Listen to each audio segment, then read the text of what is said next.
Karena kaum militer adalah orang yang memegang senjata.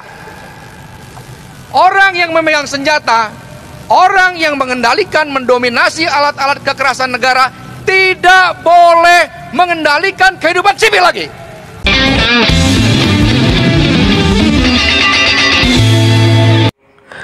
Tiga perwakilan Komisi untuk Orang Hilang dan Tindak Kekerasan atau Kontras menggeruduk rapat tertutup Komisi DPR RI yang membahas referensi UU TNI di Hotel Fairmont Jakarta Pusat pada hari Sabtu 15 Maret 2025. Mereka meminta agar DPR dihentikan pembahasan revisi tersebut.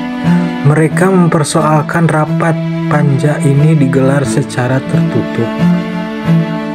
Mereka pun meneriakkan penolakan dan menilai RUU TNI ini dapat mengembalikan dui fungsi ABRI. Menanggapi kejadian tersebut, staf khusus Presiden Deddy Corbuzier pun ikut bersuara.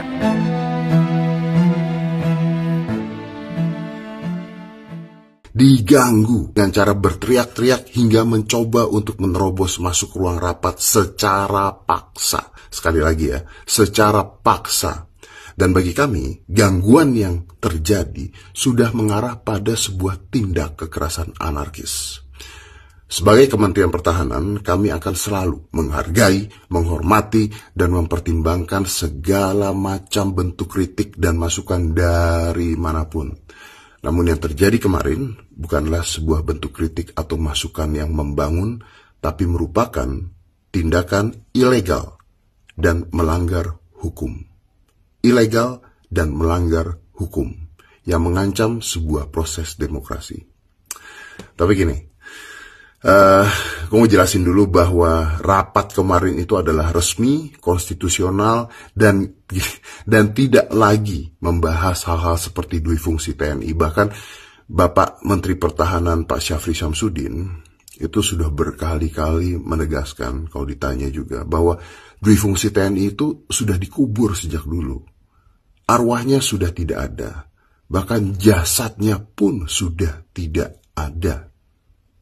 Dan rapat kemarin juga dihadiri oleh semua fraksi DPR dengan lengkap untuk memastikan bahwa keputusan diambil adalah suara rakyat. Nah, sekali lagi kami ingin mengingatkan, mengganggu jalannya rapat yang berlangsung secara konstitusional dan resmi yang mengarah pada kekerasan bukanlah sebuah kritik membangun, tapi sebuah tindakan ilegal dan melanggar hukum, sehingga tidak boleh lagi terulang di masa mendatang. Demokrasi harus dijalankan pasti dengan cara yang benar. Kritik, debat, dialog, bahkan nyinyiran. Tapi kami tidak berharap dengan tindakan anarkis yang bisa bersifat provokatif.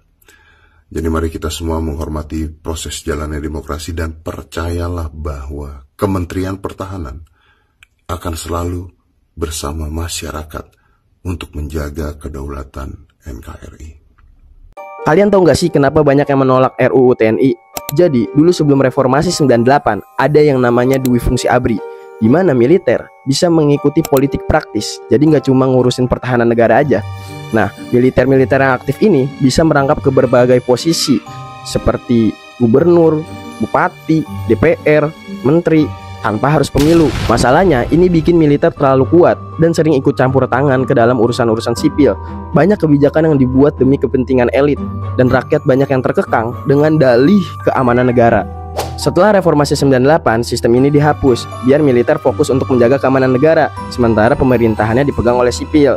Dan polisi juga berpisah dari TNI menjadi institusi sendiri yang mengurusi keamanan dalam negara. Nah, sekarang RUU TNI ini malah kayak mengulang sejarah karena banyak pasal-pasalnya yang kontroversi. Seperti dalam draft pasal 71, usia pensiun perwira TNI diperpanjang menjadi 62 tahun. Ini bisa membuat banyak perwira non-job yang akhirnya ditempatkan di lembaga negara dan BUMN. Karena faktanya 564 komisaris BUMN yang rangkap jabatan, termasuk 27 anggota aktif TNI dan 13 anggota aktif Polri. Bahkan baru-baru ini, Menteri BUMN menunjuk Maijen Novi Helmi Prasetya sebagai Direktur Utama Bulog, padahal dia masih perwira aktif loh. Jadi bagaimana menurut kalian? Udah mulai ada kan narasinya. Dia ilah, lu lihat no, Vietnam sama Cina, militernya mendominasi, jadinya disiplin, jadinya jadi negara gede. Kenapa lu yakin banget bakal jadi Cina sama Vietnam? Apa jaminan nggak bakal jadi Korea Utara, Somalia, Zimbabwe? Apa? Dia curang emang. Enggak. Emang masalah ngambil contoh yang bagus-bagus kita jagonya, harus diakui. Pajak nih biar tinggi, ngambil contohnya Europe. Pendidikan biar nggak terlalu tanggung jawab, milihnya pasar bebas, ngambil contohnya US. Militernya mau di ini itu ngambilnya contoh negara lain. Emang jago gitu. Maksud gue benerin aja polanya dulu. Gini, misalnya sebelum RUU TNI kemarin disahin nih, tok RUU perampasan aset. Selesai itu rapat ini RUU TNI, potong kuping gue. Nggak sedikit yang setuju. Cuma kan gue nggak mau. Pokoknya pesan terakhir buat teman-teman yang kerjanya jadi buzzer, kalau duit tabungan lu masih ada, campaign ini jangan lu ambil, jangan. Telak lu kalahnya, telak. Revisi undang-undang TNI, gue setuju apa enggak ya? Mau setuju tapi belum ada yang mau bayar mahal. Lagi siapa sih nih orang yang pertama ngide? Indonesia tuh butuh lapangan kerja, bukan darurat militer.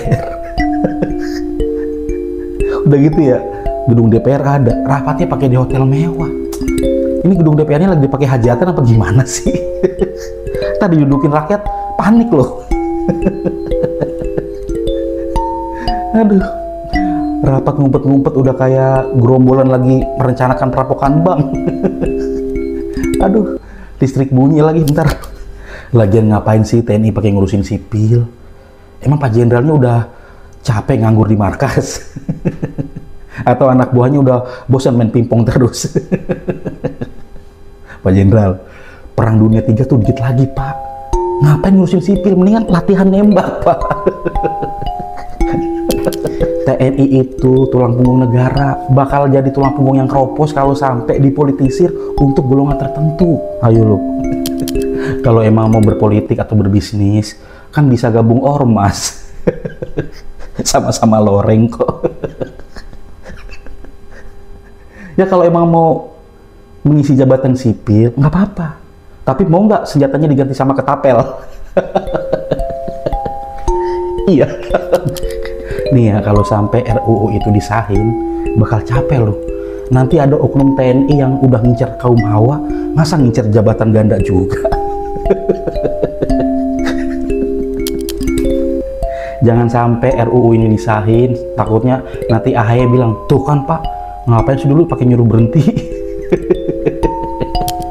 Nih ya, kalau TNI sampai ngisi jabatan ASN, emang boleh ASN ngisi jabatan perwira? Kalau boleh, halo dek makin merajalela dong. Udah pokoknya TNI itu harus netral. Peter Pan juga boleh sih. Udah mendingan TNI jaga pertahanan dan perbatasan NKRI aja udah. Udah cocok jadi alat negara bukan alat kekuasaan. Ya ini udah. TNI mengeluh karena kekurangan jobless. Kenapa harus mengeluh?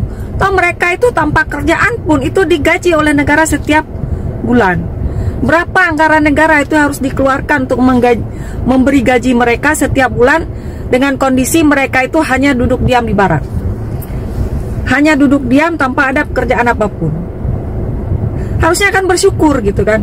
Nah kalau misalnya hari ini mereka mengeluh karena mereka jobless, saran saya kepada instansi TNI Polri itu setiap tahun jangan menerima angkatan baru. Boleh saja diterima tapi dengan syarat itu sesuai dengan jumlah pensiun yang ada. Kalau jumlah pensiun TNI Polri-nya setiap tahun itu 100 orang, 200 orang, maka terima 100 atau 200 orang itu. Jangan melebihi. Agar tidak menghabiskan uang negara untuk memberi gaji TNI, bapak-bapak TNI kita yang katanya jobless ini. Kan gampang sekali ya. Gampang sekali penyelesaiannya. Jadi ke depan itu cobalah TNI, instansi TNI Polri itu menerima angkatan baru itu sesuai dengan jumlah pensiun yang ada. Insya Allah itu akan tertutupi jobless-nya. Revisi TNI Pak, revisi TNI Pak, Pak revisi TNI bagaimana Pak? Pak Prabowo, sedikit Pak. Terima kasih Pak. Bagaimana pendapat kalian?